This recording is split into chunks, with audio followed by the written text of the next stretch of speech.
tip. What did you make of Tua Tagovailoa essentially getting $53 million a year in a new 4-year deal with the Miami Dolphins? It's great. I'm happy for Tua, and I'm also happy for Brock Purdy because I think Brock Purdy is a better quarterback than Tua. Not dramatically better, but if that's where the market is for a good quarterback, not a great quarterback, Tua is probably the, 12th, 14th best quarterback in football. Wherever you want to rank him doesn't really matter. He's not one of the elite QBs. He certainly is a guy that if you have a quarterback who's as good as Tua, you have to pay him to keep him because the alternative is you have no quarterback and you can go in the draft and hope you get a C.J. Stroud. You might get a Bryce Young and then you're screwed. So the way it goes in football is you get a quarterback, you draft him, and you keep him, and you pay him. So that's the way that goes.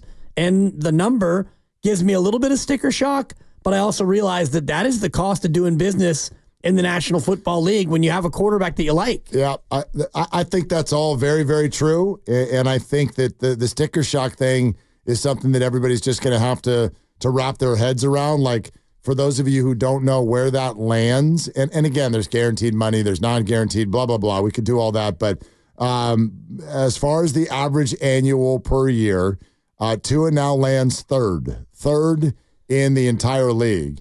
And it's not behind the people that you think it's behind. It's not behind Mahomes and Allen and Lamar.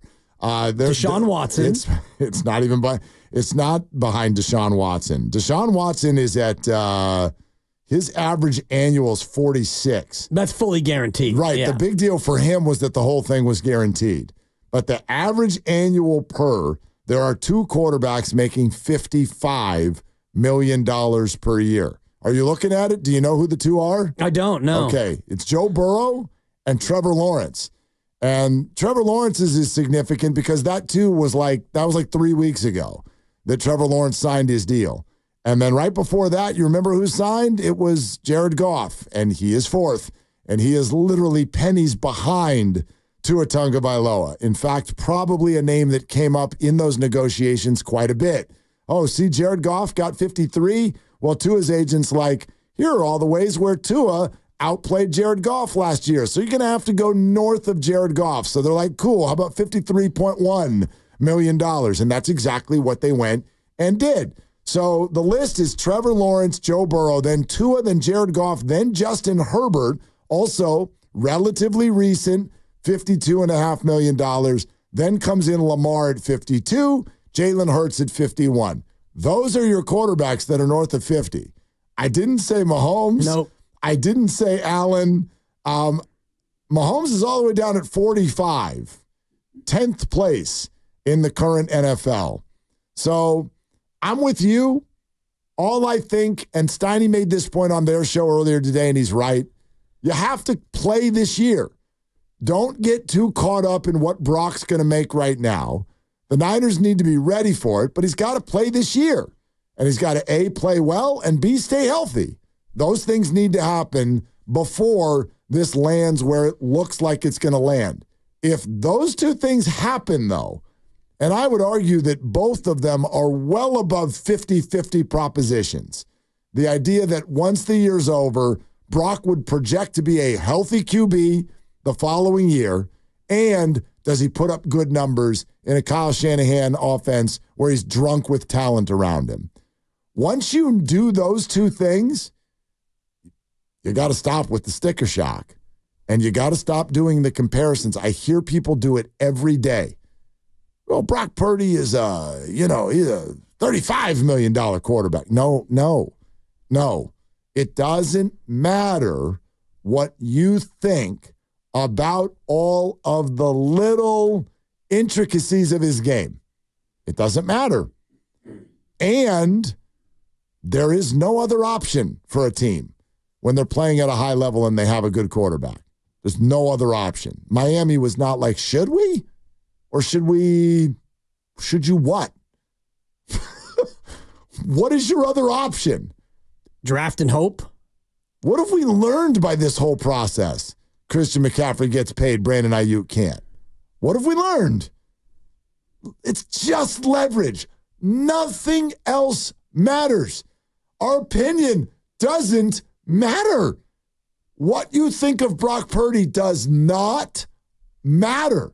What matters is leverage, and he's going to have it by the busload, provided that he plays well this year. Yeah, and he won't have quite as much as, otherwise a quarterback might, because, they could, which they won't do, have him just play out his fourth year. And, they're not going to do that. No, but he won't do that. Yeah. I mean, what, is he going to just not play? Yes. And for that amount of money, like $900,000. Yeah, Brandon Ayuk is sacrificing $14.1 million. Yeah, Purdy be giving up about 1.1. Purdy's making more from Toyota than he is from the Niners. It's a fair point. And I do think that when the deal comes down, it's not going to completely obliterate the market. He might make more than $55 a year, and it depends on, and just take the year he had this year. If he does this upcoming year exactly what he did last year, yeah, you might be looking at $60 million a year. If he's top 5 in the MVP again, and they go to the Super Bowl again, and they go 13-4 in the regular year, again, one of those losses he didn't even play in, then you might be looking at the highest average annual of all time. Of course. But I think we have to keep in mind who just set these markets. You know what I mean? Nobody's saying Brock Purdy deserves more than Patrick Mahomes. It's leverage and it's whose turn. It's timing, yeah, exactly. It's whose turn is it? So if I'm Brock Purdy and I have another good year, you tell me, NFL fan or anyone, 49er front office, you tell me how he's not worth more than Trevor Lawrence. Someone explain that to me. Someone explain that. How's he not worth more? The 3 people who just got paid to set the market are Jared Goff, Tua Tagovailoa, and Trevor Lawrence. That's who just set the market. And people are like, dude, I'd give him 40. Dude. That's 53, 55, and 53 dude, apiece. He getting 60. He's getting 60. Or at least more than 55, you'd figure. He's getting it. If he has a good year, he's getting 60. Yeah, it all comes down to the guaranteed at signing number, which we don't know what Tua's is yet. He got 167 guaranteed, but that's not the actual guaranteed at signing number. That'll probably be closer to 125 or 130 million when that number comes out, and that's the number that you get no matter what. And Trevor Lawrence got 142 million guaranteed at signing. Of his 5-year, 275, 142 was your no matter what guaranteed money. And Goff got 113 guaranteed no matter what in a deal that was 4 years and 212. So Tua's deal is almost identical to Goff's. I would imagine that his guaranteed at signing number is probably going to be close to Goff, maybe a little bit more. Here's a fun fact. Here's a fun fact that I think should be entered into the conversation. Okay? Patrick Mahomes, I told you he was 10th. He's actually 11th. He's 11th in money right now at the quarterback position. In average annual value. Correct. In the top 10 average annual values for quarterbacks in the NFL, collectively put them together, and how many Super Bowl rings do you think they have? Oh, I know the answer. What is it? 0. That is absolutely correct. And I'm looking at how many Super Bowl berths do they have, and I'm seeing 3. Well, yes. Burrow, 3. Goff, and Hurts. Correct. Those are the 3. And they are 0 for 3. Correct. Yep. And if you want to talk about playoff wins for the rest of them, you don't have a lot of playoff wins for the rest of them. Lamar Jackson finally got one, got a couple. Calamari doesn't have one. Deshaun Watson can't even get on the field. So it's a risky proposition. Of course it is, but honestly, it's not a difficult choice to make for the team. No. You give Daniel Jones $40 million because you have no choice. You give Dak a boatload. The Kyler Murray contract was almost immediately a mistake, but totally. What other choice did they have? Arizona thought they had a real one, but the contract they gave him was almost immediately one you wanted to get out of. If you think your player is legitimately not that good, is not really going to be attached to winning, then yeah, I'd argue you do have a choice. But these teams, the Chargers with Justin Herbert, or the Lions with Jared Goff, or the Jags with Trevor Lawrence, and the Dolphins with Tua, somebody could sit at a bar and argue they're never going to win a Super Bowl. How are they going to win a Super Bowl with those guys?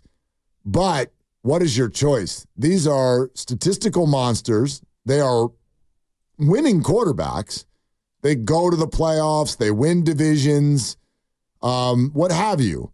They don't really dance in the Super Bowl. But, yeah, what's your other option? So when people do that with the Brock Purdy, and again, it's just a projection, but when you do that with the Brock Purdy what has he really achieved? Doesn't matter. It is leverage and projection. That's it. And he's going to have so much of it. And that, like, I laughed. This is why Jed York did what he did a few months ago. He knows. And for those of you who don't know what he did, he just openly spoke about it. He's like, a quarterback's going to get way more than $50 million. People are like, what? He knows. There's not a damn thing they can do about it. Unless they want to go try again. How would everybody feel about the Niners, just drafting a QB? Well, just draft one. We got him for cheap. Just stick any old guy in there. Yeah.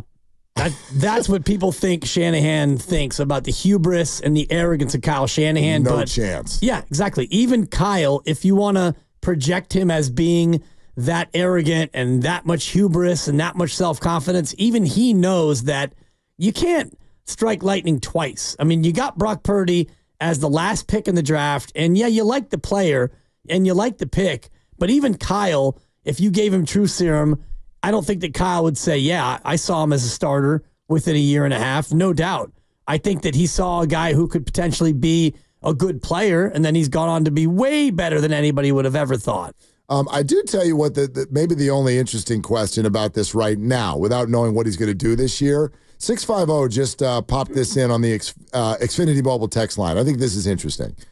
Do you think Purdy would pull a Brady and take just a little bit less money so they could use that money to continue to surround him with better players? Now, I don't know is the only answer I can really give you. I can also guess the answer would probably be no. Most guys, when you're like, would you take less? No. And that's what most guys would do. Are the Niners unique? Is Purdy unique because of his background, because of 7th round and 3 years of football where he'll have made a total of less than $3 million? And the clear look at a roster that is so filled with so much amazing talent. Brandon Ayuk not being able to get an extension. You can't mess around with quarterback. I think Brock, with a good year ahead, is going to have earned every single dollar. And I think the answer would probably be no. But I can't rule it out. Maybe would he take? Because by the way, taking less next year might mean taking 55, because that's already been well established now. And if he goes out and he's top 5 in the MVP again, or even top 10 in the MVP, he absolutely can command 60. Would he take 55? And how much would that help? I do think that it's another not, player. Right. It's another player. I think that a more realistic way to look at it would be, how would he go about structuring his contract? Because as David Lombardi from The Athletic has told us, and I talked a little bit to David yesterday down there at practice, chopped it up a little bit with David. He was busy, so was I, so we didn't get too into it. But you was. I was just chopping it up with everyone. Hey, look at me. As David's told us, the signing bonus can be prorated over the life of the contract. Mm-hmm. So would Brock be more willing to take a signing bonus that is monstrous, knowing that money can get offset over the course of 5 years? So maybe it's not so much the average annual that he gives up, but maybe he structures it so that portion of it, because the Niners have cash, as David's always told us. So yes, they do. A lot of these deals that they rework, they can do that because they have cash on hand. So if they have cash on hand, maybe he gets $80 million as a signing bonus, which gets prorated over 5 years, and that becomes a little bit less of a cap strapping deal for them.